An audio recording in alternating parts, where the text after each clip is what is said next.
উন্নয়ন করবো দেশপ্রেমী বেগম খালেদা জিয়া। ইসলাম এবং গণতন্ত্র এ দুটির সমন্বয়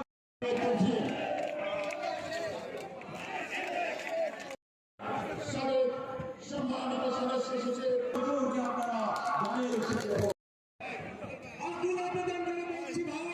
সেই রিকশাওয়ালা বাংলাদেশের রাজনীতি সম্পর্কে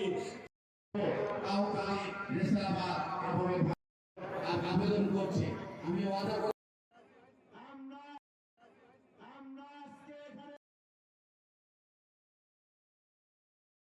ধানের শেষ আমি আমার প্রার্থী আমার ভ্রাতুষ্পুত্র আপনাদের সবার নয়নের মণি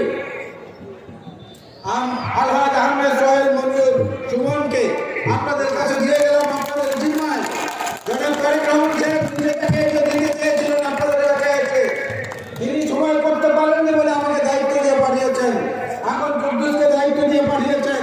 আমরা কিন্তু পৃথিবীর সমস্ত মানুষ মিলে সমস্ত শক্তি একত্রিত করে একটা ধানের শীষের মধ্যে একটা চাল এটা তৈরি করার ক্ষমতা কোনো মানুষের নাই, একমাত্র আল্লাহ রাব্বুল আলামিন। সুতরাং এই মার্কাটা হচ্ছে আল্লাহর বিশেষ নিয়ামতের প্রতীক, আল্লাহর রহমতের প্রতীক হচ্ছে একমাত্র ধানের শীষ, যা মানুষ কর্তৃক সৃষ্টি করা সম্ভব নয়। এদিক থেকেও আমরা ব্যতিক্রম। ধর্মের বিভাজন তুলে আপনারা নানা রকমের কথা বলছেন, নানা রকমের ষড়যন্ত্র করছেন অনেকে, কিন্তু আজকে দাঁড়িপাল্লার প্রতীক নিয়ে যারা এখানে এসেছেন তাদেরকে আমি স্মরণ করিয়ে দেই, হজে যখন আমরা যাই আমাদের মায়েরা বোনেরা স্ত্রীরা যারা হজে যান কন্যারা প্রত্যেকের কিন্তু নেকাব খুলে তারপরে ছবি তুলতে হয়, প্রত্যেকের কিন্তু বোরকা খুলে তারপরে এনআইডির জন্য ছবি তুলতে হয়। যদি তাই হয় তাহলে ভোট কেন্দ্রে গিয়ে নেকাব খুলে ছবি তোলা কেন সম্ভব হবে না? নিজেদেরকে প্রমাণ করা কেন সেখানে বোরকা ভাড়া করা লাগবে? কেন সেখানে নেকাব ভাড়া করা লাগবে?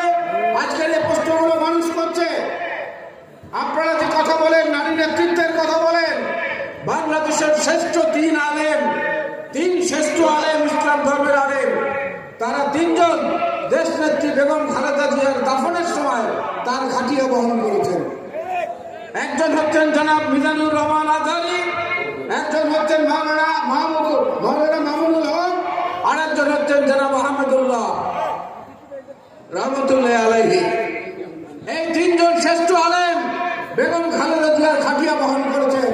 তাতে ধর্মের কোনো ক্ষতি হয় নাই, নারী নেতৃত্বের কোনো অবমাননা হয় নাই, বরং একজনকে সম্মানিত করা হয়েছে।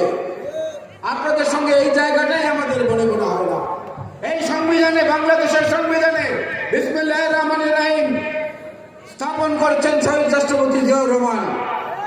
আল্লাহর উপরে পরিপূর্ণ আস্থা এবং বিশ্বাস সেইটাও তিনি করেছিলেন।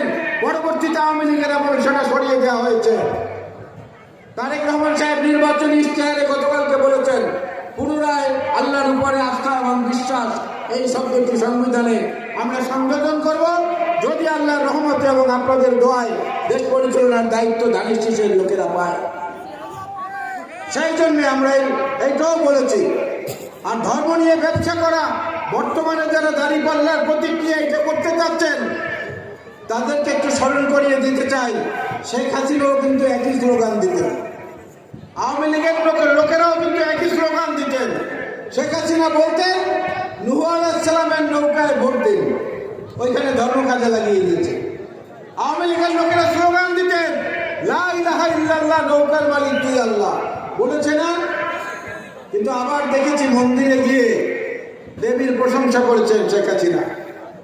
এইভাবে ধর্মকে নিয়ে যারা খেলাধুলা করেন তারা করতে পারেন, কিন্তু আমরা এতে ভয় পাই। আমরা মনে করি আল্লাহর সৃষ্টি আশরাফুল মাখলুকাত হিসাবে ইসলামকে সম্মান করা যতটুকু আমার দায়িত্ব, অন্য ধর্মের মানুষের ধর্মীয় স্বাধীনতা দেওয়াটাও আমার তার চেয়ে কম দায়িত্ব নয়।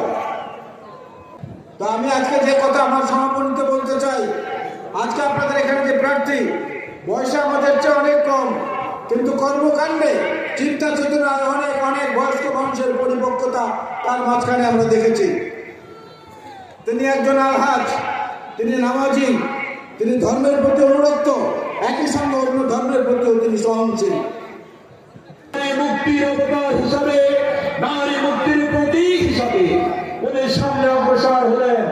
উনি বললেন, আমি একজন নারী, আমি বাংলাদেশের প্রধানমন্ত্রী, আমি যদি রাষ্ট্র বিনির্মাণ করতে চাই, এই রাষ্ট্রকে যদি বিশ্বের বুকে মর্যাদাশীল জাতি হিসাবে প্রতিষ্ঠিত করতে চাই।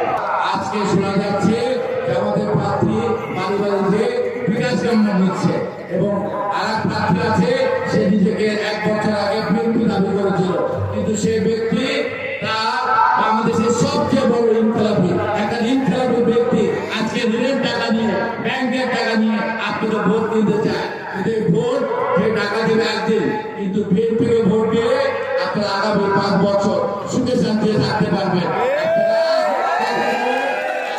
চিন্তা করবেন না, আপনার 5 বছরের চিন্তা করবেন। তাই আপনাদেরকে আবারও স্মরণ করে দিচ্ছি, 1971 সালে এই জামাত ইসলাম ছিল মুক্তিযুদ্ধের বিপক্ষে, তারা বাংলাদেশ চায় নাই। আজকে আমি তরুণ প্রজন্মকে বলে করে দিতে চাই, যাদের প্রথমবার আপনারা যারা ভোট দেবেন, আপনাদের জানতে হবে যে আমাদের আসল লোক জানতে হবে, তারা 1971 সালে বাংলাদেশ চায় না। আজকে তারা বাংলাদেশ নিয়ে মায়া কান্না করছে, তারা কখনো বাংলাদেশ চায় না। তাদের লক্ষ্য এই বাংলাদেশকে আগামী দিনে একটা মৌলবাদী রাষ্ট্রে পরিণত করা। আপনারা কি মৌলবাদী রাষ্ট্র চান? আপনারা দেখেছেন আমাদের দেশটা তারেক রহমান সাহেব আসার পরে সারা বাংলাদেশ ব্যাপী গণজোয়ার হয়েছে। ইনশাআল্লাহ আগামী দিনে আমাদের বিএনপি রাষ্ট্র ক্ষমতা পাবে এবং আমরা সরকার গঠন করব। সেই ক্ষেত্রে ইনশাআল্লাহ আমাদের উচিত হবে, আমি আমাদের অর্থ এলাকার মামুনদেরকে বলবো, আপনারা কোনো রকম বিভ্রান্তিতে বিভ্রান্ত হবেন না। আর আমাদের দেশটা তারেক রহমান যেসব পরিকল্পনা নিয়ে এসেছেন, তার মধ্যে অন্যতম পরিকল্পনা হলো আমাদের ফ্যামিলি কার্ড, যেটা আমাদের মামুনরা পাবেন। তারপরে ফার্মার কার্ড, স্বাস্থ্যসেবা কার্ড, অনেক রকম পরিকল্পনা নিয়ে এসেছেন, যাতে আমাদের এই দেশে যারা আমাদের নাগরিক আছে তাদেরকে আগামী দিনে একটি উন্নত রাষ্ট্র কাঠামোর মাধ্যমে আমরা যাতে একটা উন্নয়নশীল দেশে পরিণত হতে পারি। এবং সবচেয়ে বড় জিনিস হলো আমাদের কর্মসংস্থানের ব্যবস্থা হবে।